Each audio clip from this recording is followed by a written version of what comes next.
Historiquement, il y avait la gare de Monaco et la gare de Monte-Carlo, et il a été décidé en fait de n'en faire plus qu'une seule pour rationaliser la desserte de Monaco, qui se trouve un petit peu au milieu entre les deux gares historiques.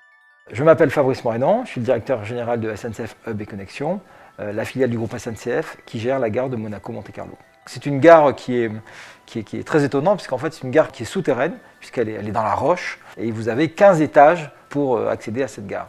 C'est la 3e gare la plus grande de la région sud, après la gare de Marseille et la gare de Nice. Il y a à peu près 7,5 millions de voyageurs qui empruntent chaque année cette gare.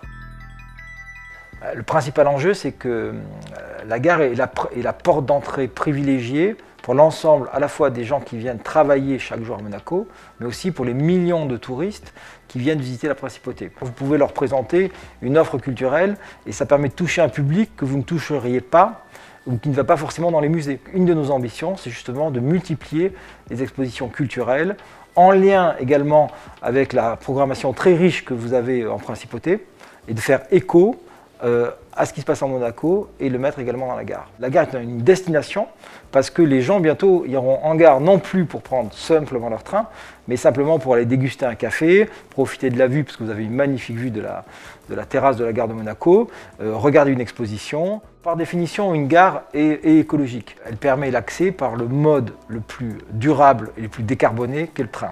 Ensuite, nous, dans cette gare, on essaye de développer des solutions encore plus écologiques. Je vous donne quelques exemples. Vous avez une magnifique voûte étoilée dans cette gare. Eh bien, on a changé toutes les lampes et on les a passées en LED pour avoir une consommation électrique plus faible. On a créé un jumeau numérique de cette gare qui permet justement d'avoir une optimisation de la consommation de l'ensemble des appareils qui sont dans cette gare. Et on s'est engagé, dans les 10 ans à venir, à réduire de 30% la consommation énergétique de cette gare. J'espère que c'est avant tout une fierté pour le gouvernement princier. On veut faire de cette gare un lieu de vie, comme je vous le disais, une destination dans laquelle il fait à la fois bon vivre et dans lequel, lorsqu'on va prendre un train, eh bien, on passe un moment agréable.